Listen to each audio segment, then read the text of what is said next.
As the deadline passes, the government today started suspending the licenses of some 7,000 trainee doctors who've refused to return to work in protest. Hospitals are grappling with increasing workloads as this collective action enters its third week. The 11-day South Korea-U.S. combined military drills kickstarted today with the aim of better countering North Korea's threats. In line with this, the allies also began a regular joint air drill. The nation's industrial production ticked up 0.4% in the first month of this year, backed by robust construction. Facility investment, however, saw a relatively big decline. It's March 4th, 2024. This is Newscenter. Good evening. Thank you for joining us. I'm Yoon Min. Despite repeated calls, most junior doctors have refused to return to their hospital duties to protest the government's medical reform. As warned earlier, the authorities today began taking legal steps against those who chose to defy last week's deadline to return to work. Shinhan has our top story. The government said on Monday that it had begun procedures to suspend the licenses of around 7,000 trainee doctors who have yet to return to work. It gave the doctors until last Thursday to return to work, but said it would grant leniency if they reported for medical duties at their hospitals by Sunday. However, those failing to do so would see the government commence administrative and judicial procedures, such as the suspension of their medical licenses for between 3 months and a year, or the seeking of official indictments. The latest count by the Ministry of Health and Welfare's inspection teams after Thursday's deadline showed that only 565 resident doctors had to return to work despite the warnings, with over 8,900 still absent from their posts nationwide. The ministry will continue inspections to confirm these numbers, allowing doctors to defend themselves through statements of opinion. The government plans to conduct on-site investigations to respond to violations according to the law and principles. In particular, strict and prompt measures will be taken against key officials responsible for the collective action that has led to chaos in the medical field. In the meantime, police have informed 5 former or current Korean Medical Association executives that they will be summoned for questioning between Wednesday and Thursday. This comes after search and seizure warrants were issued last week. The police have already imposed an overseas travel ban on 4 of them and will soon do the same for the remaining individual. A police investigation was started following an official complaint filed by the Health Ministry last Tuesday against the 5 officials, citing multiple allegations against them, including a possible violation of the medical law. Shinhan, Arirang News. With this, hospitals throughout the country are facing a growing shortage of doctors, raising real concerns about gaps in medical services. Our Song Yujin has this report. As the nationwide walkout of trainee doctors enters its third week, hospitals are grappling with an increasingly severe shortage of medical staff. Despite the government's warning of license suspensions for doctors who do not return to work, the majority of trainee doctors at hospitals across the country did not show up for duty on Monday. Here at Chungbuk National University Hospital in Chungcheongbuk-do Province, only 8 out of more than 120 who have received return-to-work orders showed up to work. Because of this, only 40% of hospital beds are currently in use, and its emergency room can only accept 1/3 of its usual patient load. The CT scan results have been delayed for 2 weeks now. We need the results as soon as possible to find the cause and proceed with the proper treatment. But the patient isn't feeling well, and the results aren't out yet, so it's frustrating. However, these hospitals are expected to face an even more dire shortage of staff due to the absence of new trainee doctors. Hospitals had hoped things would get better when newly appointed interns and residents were due to start in March.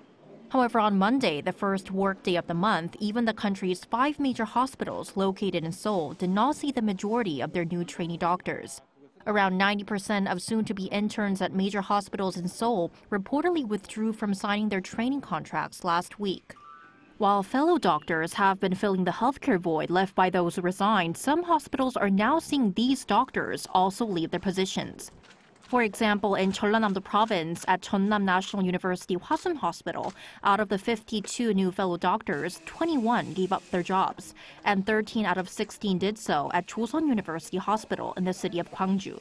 In Daegu University Hospital in Cheonan, Chungcheongnam province, only 5 out of 10 fellow doctors have signed their contracts. To help address this medical void, since last month, 12 military hospitals have opened their emergency rooms. My father broke his hip joint, and because of his existing health issues, finding a hospital for surgery was a challenge. Many hospitals were unavailable due to the walkout, so we were feeling stuck. Then, we saw on TV that military hospitals were opening their emergency rooms to civilians. We gave them a call, they said yes, so we rushed to the hospital. According to Seoul's defense ministry, so far, more than 120 civilians have received medical services at these hospitals. 송유진, Arirang News. Today marks day one of Seoul and Washington's 11-day major combined military exercise, Freedom Shield. Fighter jets are preparing to take off, while air forces and navies also conducted command post training to strengthen defense capabilities against growing threats from North Korea. Our defense correspondent, Choi Min-jung, has more. South Korea's F-15K fighter jets have arrived at the U.S. Air Force Base in the city of Pyeongtaek to begin Seoul and Washington's first buddy squadron training of the year. The 5-day training began as the Allies on Monday kicked off their annual combined military exercise, Freedom Shield. Monday's air drill is one of many field training exercises conducted during Freedom Shield. This year, there are a total of 48 combined drills on land, at sea, and in the air, double the number in the same period last year. They also conduct computer-simulated command post training with a focus on countering North Korea's nuclear operations. It's based on scenarios that reflect a range of threats within the security environment, such as detecting and intercepting cruise missiles.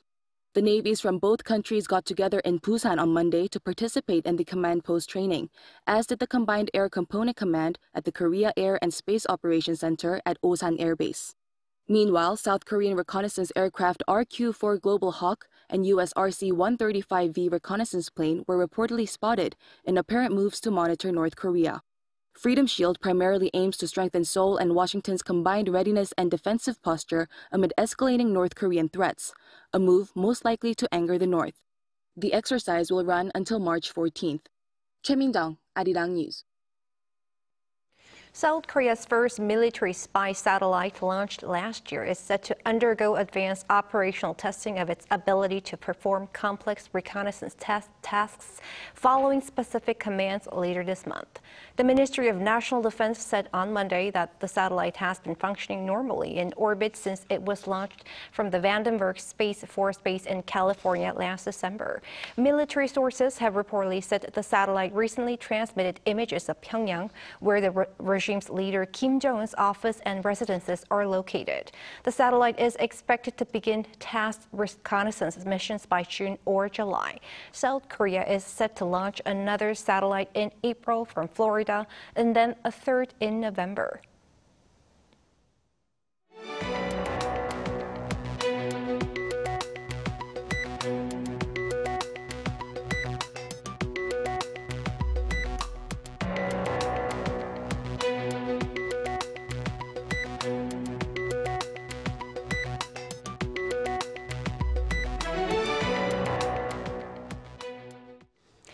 Visiting the city of Daegu today, President Yoon has promised to redraw the industrial map of that city, investing millions of dollars to foster the next industrial boom in the Indonesian like robots and AI.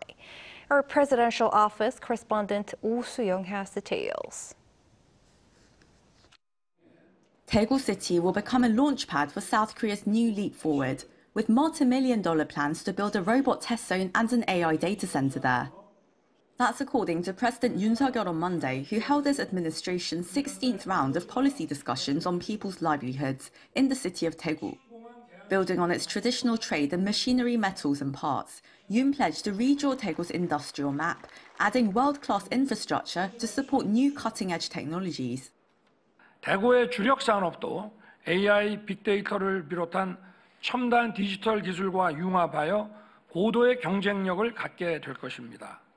대구 서남부는 로봇과 모빌리티 산업 거점으로 대구의 동부는 AI와 디지털 산업 거점으로 키울 것입니다.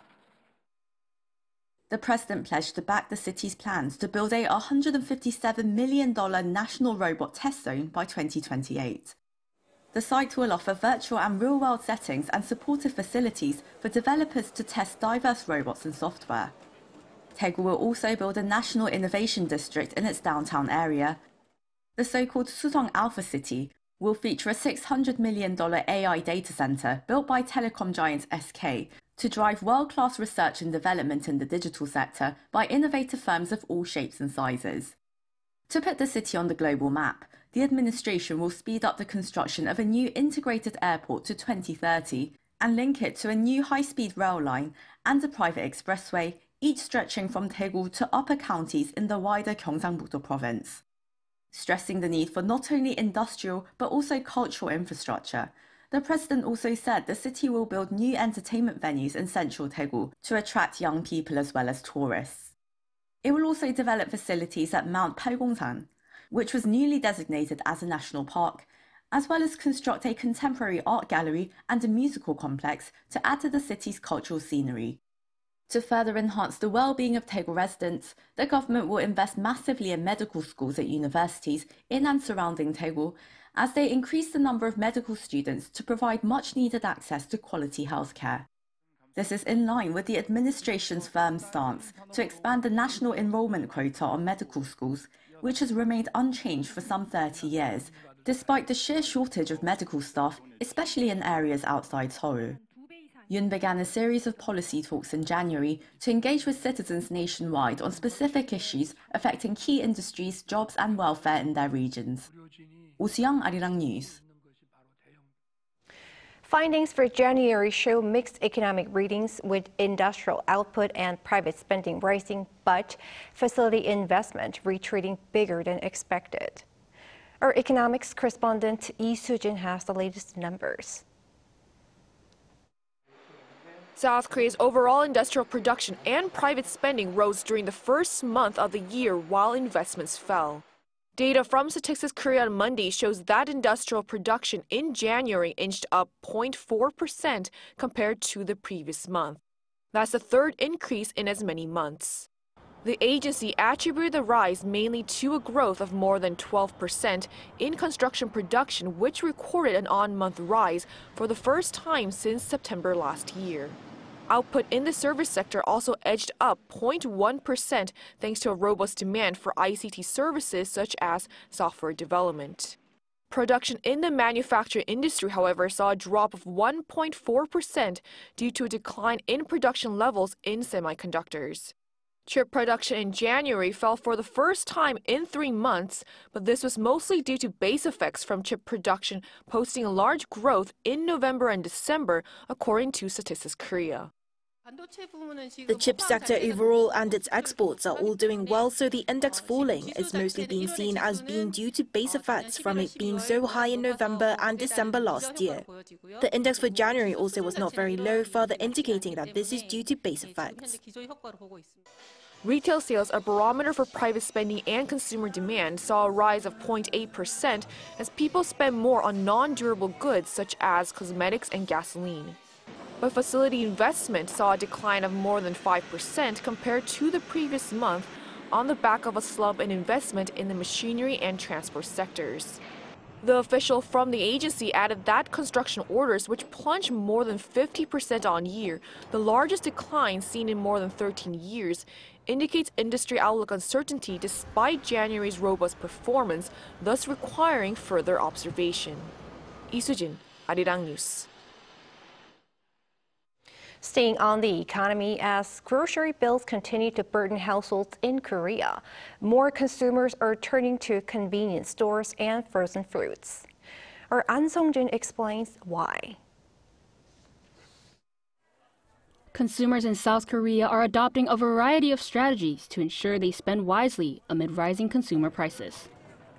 According to Statistics Korea, the increase in the price of groceries up to January remained in the 6% range for the fourth consecutive month compared to the year before. As more people look for ways to save on living costs, Retail industries have also been catering to demand. Convenience stores such as this one are following large retail stores and starting to sell own brand products, hoping to appeal to price-conscious consumers. This convenience store saw its own brand products on top across multiple produce categories. For example, an own brand pack of eggs here is 45% cheaper than other brands and is the most bought as well. And some own brand products are as much as 60% cheaper than other brands. Since large supermarkets are no longer as cheap, I go to convenience stores that are nearby. If snacks or drinks have the same ingredients, I tend to buy own brand products since they are cheaper. Data from the Korea Chamber of Commerce noted that South Korea's own brand product industry saw an on-year rise of 11.8% from the fourth quarter of 2022 to the third quarter of 2023. One way consumers have started saving money is by buying own brand products, which are cheaper but also reliable as they come from well-known retail stores. Own brand products in advanced countries already make up a large portion of grocery items.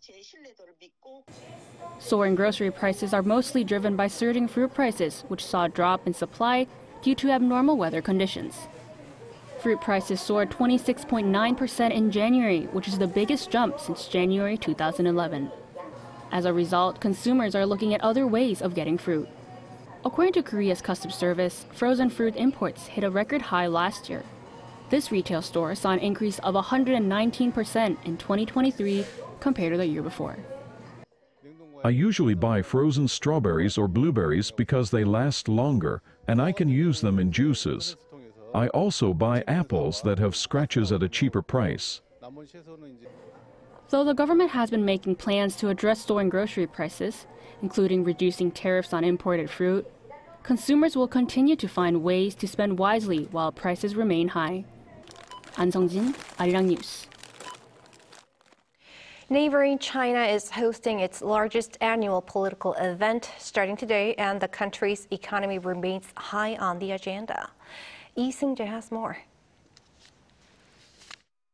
The National Committee of the Chinese People's Political Consultative Conference kicks off on Monday, with the National People's Congress opening on Tuesday, as China begins its largest political event of the year, known as the Two Sessions. This also means that its Congress will begin to gauge the direction of state affairs under President Xi Jinping, who has entered the second year of his third term in office. At the center of attention at this year's Two Sessions will be China's economy and its economic growth target for this year. Amid concerns over deflation and the slumping real estate market, global investment institutions are predicting China's economic growth rate this year to be at the 4% range. However, looking ahead, Beijing has boasted a strong resilience, great potential, and ample vitality, with many predicting that China will propose a growth target of 5%. There will also be focus on who Beijing will name as their next top diplomat. According to analysts, the current head of the Chinese Communist Party's International Liaison Department, Liu Jinchao, is being considered as the person to replace Wang Yi as foreign minister. Pundits say with the U.S. presidential election coming up in November and no telling who will be sitting in the Oval Office, China is playing it cautious as Liu is considered to have a moderate view on the U.S. Attention will also be on what kind of message will be communicated on the Taiwan issue and whether this year's Two Sessions will allow for a tighter grip on power for President Xi.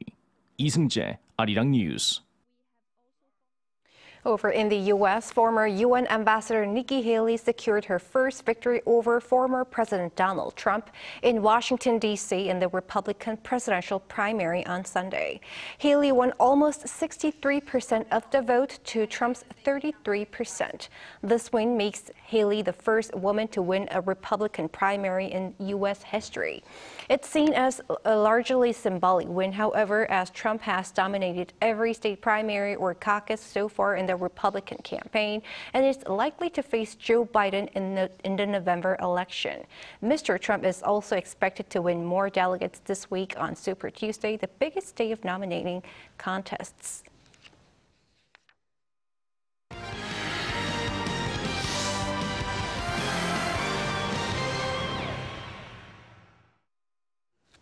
It's time now to take a look at what's been happening in the world of sports. Joining us is our sports editor, Paul Need. Hello, Paul. Hello there. Let's first start with new K-League season. It began on Friday. Quite an eventful weekend. Yes, it was indeed. There were games spread across 3 days, with Friday being a national holiday, of course. And there were 94,470 in attendance across the 6 games in K-League 1. That's the 3rd highest of all time since K-League only began counting paid attendances. But one thing to take into account is that 2 of last season's top 3 in terms of average attendances, FC Seoul and Daejeon Hana Citizen, were both away from home on the opening day, so it could have been even higher. The official opener was at the Munsu Stadium, where Ulsan HD beat East Coast Derby rivals Pohang Steelers 1-0. 28,683 watched that one. The second highest of the weekend was at Jeonju World Cup Stadium, where Jeonbuk Hyundai Motors drew 1-1 with Daejeon Hana Citizen. 24,758 took in that one. In K-League 2, Suwon Samsung Blue Wings set a second division attendance record of 14,196. The Blue Wings beat Chungnam Asan 2-1 in what was their first match since a shock relegation last year. In total, in K-League 2, 38,233 people took in these 6 matches, a new opening day record for that division. And we also saw the debut of Jesse Lingard. Yes, that's right. Despite the FC Seoul manager Kim Ki-dong saying in the pre-match press conference that he was not going to use Lingard on that occasion, alas, he did, bringing on Lingard with around 15 minutes to go in FC Seoul's eventual 2-0 away loss to Gwangju FC. Seoul were 1-0 down at the time, and Lingard showed some flashes of what he's capable of. The former Manchester United and England star made a surprise move to FC Seoul in February and is now going to make his home debut this Sunday against Incheon United. And sticking with football, a first goal in 2 months for Son Heung-min. Yes, it came on Saturday in Tottenham's 3-1 win over Crystal Palace. Son added the 3rd goal in the 88th minute after getting a loose ball in the midfield before driving forward and then finding the bottom corner from just outside the area. It was Son's 13th goal of the season, but first for Spurs since the end of December and first since the Asian Cup with Korea. The win keeps Spurs in 5th place, 6 points clear of Manchester United. Elsewhere in the Premier League, Wolverhampton Wanderers manager Gary O'Neill said on Saturday that Hwang Hee-chan will be out for 6 weeks with a hamstring issue. Hwang missed the 3-0 loss to Newcastle at the weekend. And to figure skating now, ISU junior goal for one young Korean star. Who is that? Yes, it was So Min-gyu, which was the first win for any Korean figure skater since Kim Won-ah in 2006, and the first male to do so as well. But 15-year-old So Min-gyu at the ISU Junior World Figure Skating Championships in Taipei on Saturday earned a total score of 151.7 points. His technical score was 73.45 and artistic score was 76.72. And finally, before I let you go, Paul, to athletics, a medal for high jumper Woo Sang-hyuk. Yes, you're right. A bronze at the World Indoor Championships. In Scotland on Sunday, Woo Sang-hyuk cleared 2.28 metres to finish in 3rd place. Hamish Kerr of New Zealand won gold and Shelby McEwen of the US won silver. It went down to a tiebreaker with Woo and McEwen. The latter cleared 2.24 metres in 1 attempt, whereas Woo needed 3 attempts. All right, thanks for that. See you next week. Thank you. See you.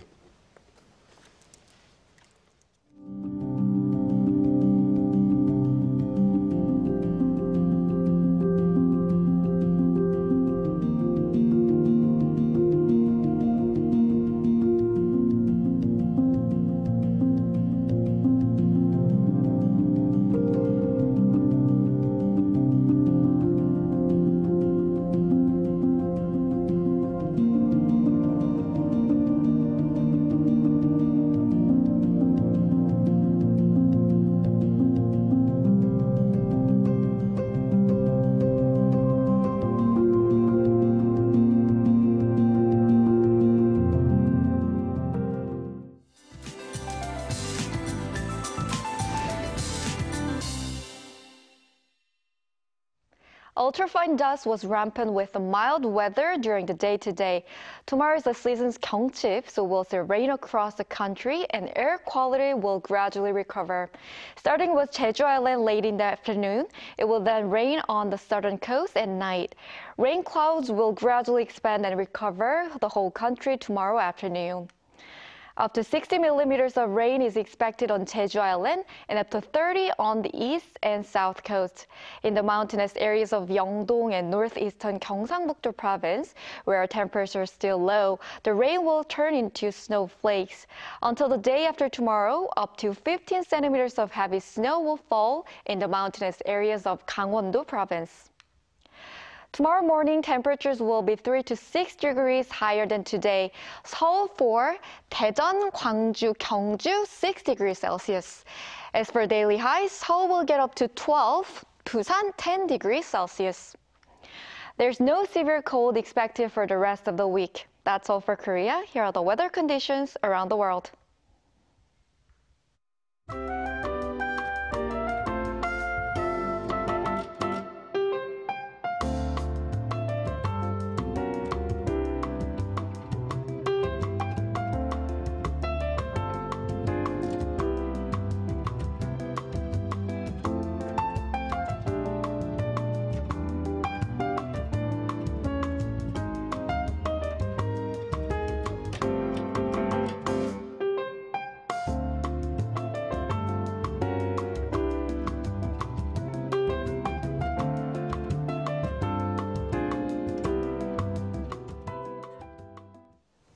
And that is Newscenter for tonight. Thanks for watching. A panel session coming up.